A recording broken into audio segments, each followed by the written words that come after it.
ഇറാനെതിരെ സൈനിക നടപടിക്ക് തുടക്കമിടാൻ ഒരുങ്ങിയ അമേരിക്ക ഈ ആഴ്ച അവസാനം ഇറാനെ ആക്രമിച്ചേക്കുമെന്ന് അന്താരാഷ്ട്ര മാധ്യമങ്ങൾ റിപ്പോർട്ട് ചെയ്തു.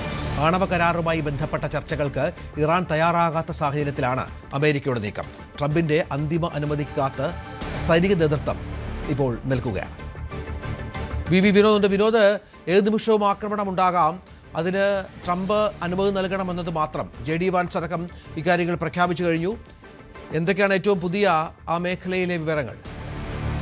ഏത് നിമിഷവും യുദ്ധം എന്ന ഒരു പ്രതീതി തന്നെയാണ് നിലനിൽക്കുന്നത്. ഇതുവരെ അമേരിക്ക ഇറാൻ ചർച്ചയിൽ ഏതെങ്കിലും തരത്തിൽ ഈ ആണവ വ്യാപനം അല്ലെങ്കിൽ ഈ ആണവ പരീക്ഷണങ്ങളുമായി ബന്ധപ്പെട്ട കാര്യങ്ങളിലൊന്നും തന്നെ ഒരു ധാരണയിലേക്ക് പോകാൻ കഴിയുന്നില്ല. അമേരിക്കയുടെ ഏറ്റവും പ്രധാനപ്പെട്ട ആവശ്യം ഇറാൻ്റെ ആണവ നിർവ്യാപനമാണ്. അതൊരിക്കലും ഖമേനി ഉൾപ്പെടെയുള്ളവർ അംഗീകരിക്കുന്നില്ല. അമേരിക്കയുടെ തിട്ടൂരം അനുസരിക്കാൻ വയ്യ എന്ന നിലയിൽ തന്നെയാണ് ജനീവയിലാണ് ചർച്ച തുടരുന്നത്. അമേരിക്കയുടെ വിദേശകാര്യ പ്രതിനിധികളും അതോടൊപ്പം തന്നെ ഇറാൻ്റെ വിദേശകാര്യ മന്ത്രിയും ഉൾപ്പെടെയുള്ളവർ ഈ ചർച്ചയിൽ പങ്കെടുക്കുന്നുണ്ട്. പക്ഷേ ഇതുവരെ ഒരു പോസിറ്റീവായിട്ടുള്ള തീരുമാനം അല്ലെങ്കിൽ ചർച്ചയിൽ എന്താണോ അമേരിക്ക ലക്ഷ്യം വയ്ക്കുന്നത് അല്ലെങ്കിൽ ഇറാൻ്റെ ലക്ഷ്യം, ഈ രണ്ട് ലക്ഷ്യങ്ങളും രണ്ട് വഴിയിലൂടെ സഞ്ചരിക്കുന്നു. അതുകൊണ്ട് തന്നെ യുദ്ധത്തിലേക്ക് കാര്യങ്ങൾ എത്തുന്നു എന്ന നിലയ്ക്കുള്ള സ്ഥിതി തന്നെയാണ് നിലനിൽക്കുന്നത്. മാത്രമല്ല ഇറാൻ ഇപ്പോൾ റഷ്യയുമായുള്ള ഒരു സഖ്യത്തിലേക്ക് കൂടി നീങ്ങുകയാണ്.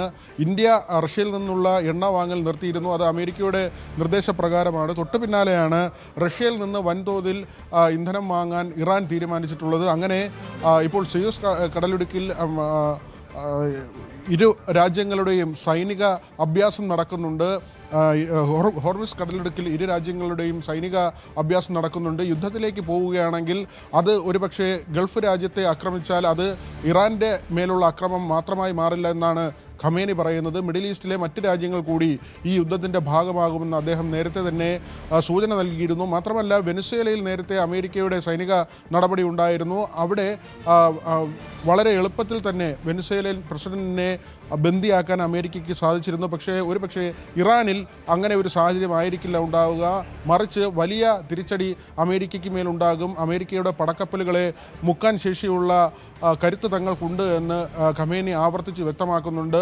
അമേരിക്കയുടെ എബ്രഹാം ലിങ്കൺ ഉൾപ്പെടെ വിമാനവാഹിനി കപ്പലുകൾ, ലോകത്തെ ഏറ്റവും വലിയ 2 കപ്പലുകൾ അവിടെ തുടരുന്നു, ഇറാൻ്റെ തീരത്ത് തുടരുന്നു. ടെഹ്റാനിലടക്കം ആക്രമണം നടത്താനുള്ള സന്ദേശം ലഭിച്ചാൽ ഉടൻ യുദ്ധം എന്ന നിലയ്ക്കാണ്. കഴിഞ്ഞ ദിവസങ്ങളിലായി ഈ ആയുധ ശേഖരവുമായി 150ഓളം ചരക്ക് വിമാനങ്ങളാണ് ഇറാൻ തീരത്തേക്ക് എത്തിയത്. അമേരിക്കയും അവിടെ സൈനിക അഭ്യാസം നടത്തുകയാണ്. ട്രംപിൻ്റെ നേരത്തെ തന്നെയുള്ള മുന്നറിയിപ്പാണ് ഈ ആണവ വിഷയത്തിൽ അമേരിക്കയുടെ നിർദ്ദേശങ്ങൾ ഇറാൻ പാലിക്കണമെന്നത്.